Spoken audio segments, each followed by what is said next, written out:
Et c'est l'heure de la douche froide avec Guy Carlier. Bonjour Guy. Bonjour Guillaume, bonjour Julie, bonjour à tous. Bonjour. Un prénom sous la douche aujourd'hui.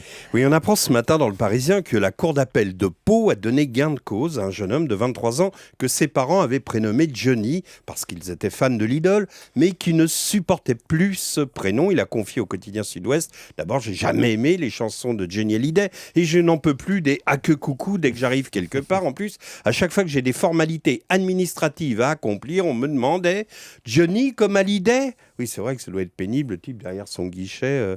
Ah, vous appelez Johnny comme Hallyday. Et l'autre, bah oui, comme Hallyday, connard, pas comme Tino Rossi. Et puis surtout, précise le jeune homme, Johnny est un prénom pénalisant lorsqu'on cherche du travail.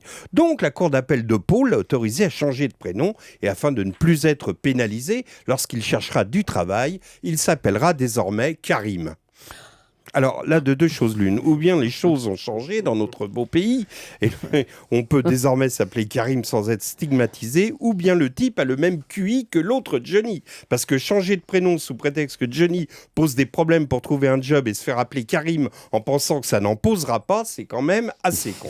Sans compter qu'auparavant, lorsqu'il commettait une infraction routière, les flics qui arrêtaient l'ex-Johnny lui demandaient ses papiers, lui disant en voyant son prénom: bon, ça va, mais qu'on vous y reprenne plus parce que la prochaine fois, les portes du pénitencier sur vous vont se refermer. Et ils éclataient de rire. Alors que maintenant, dès qu'ils verront son prénom, Karim, sans son permis, ce sera: bon, toi, tu descends de la voiture, tu poses les mains sur le capot et tu écartes les jambes.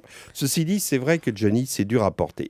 Mais les tribunaux n'ont pas fini d'être encombrés avec la génération suivante des prénoms à la con. Tous les Brandon, Marvin, Pamela, Justin, Paris, Jason, c'est tout ce qui sent les après-midi de chômage sur le canapé à regarder les feux de l'amour. Ça, quand tu t'appelles Brandon, c'est pénalisant quand tu cherches un job. Mais il y a pire. Il y a quelques mois, un couple a décidé de prénommer sa fille Lara. La justice vient de trancher, parce que le problème, c'est que leur nom de famille était Clette. Alors, je vous jure que c'est vrai, le pire, ils ne s'étaient pas rendu compte. Ouais.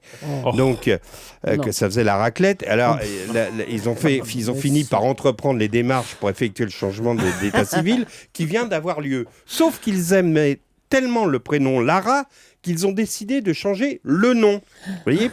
C'est-à-dire qu'au lieu de porter le nom Clette du père, elle portera le nom de sa mère qui est de Resto. Bon, là, il n'y a pas de problème. Sauf qu'à un moment, ils avaient pensé lui donner les noms des deux parents. Clette et de Resto, ça aurait fait la raclette de Resto. Bon, alors, le mec de l'état civil lui a dit: ça fait quand même un peu menu d'auberge de station savoyarde. Enfin, bref, vous ai-je précisé que les Clettes de Resto sont belges, mais c'est totalement authentique. Voilà, si cette chronique vous semble un peu puérile, c'est que j'avais prévu de vous parler ce matin de Monsieur Pellata, le numéro 2 de Renault, mais on vient d'en parler.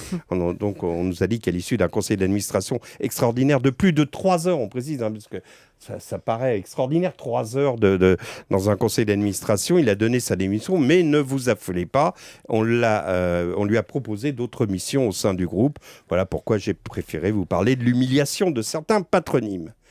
Remarquez, en parlant de ça, Pellata, on imagine le calvaire que le mec a dû subir à l'école. Pellata, tu vas manger de la tarte aux pommes. Bon, bref, je suis sûr d'ailleurs que son ambition est venue de là. Comme tous les humiliés, il a fait des études brillantes après avoir été diplômé de Polytechnique. Vous avez dit Martial, il apprend. Un des directeurs de Renault, dans les années 70, c'est authentique, s'appelait Monsieur Connard. Donc il s'est dit, si personne se moque de lui, hop, je vais chez Renault. Enfin voilà, bref. Mais donc voilà pourquoi hier, Renault il a démissionné, mais ne vous inquiétez pas, Renault donc l'a affecté immédiatement à un autre poste dans le service de Monsieur Tatin. Et ils ont dit, c'est plus cohérent. Non, pas. En fait, c'est pour éviter les colibets, vous voyez, au cas où on l'appellerait au micro dans la salle d'attente de Pôle emploi. Allez, pour finir avec les noms rigolos, une dernière petite connerie. Hier, le joueur de tennis Monaco s'est fait battre par Tsonga à Monte-Carlo. Merci beaucoup.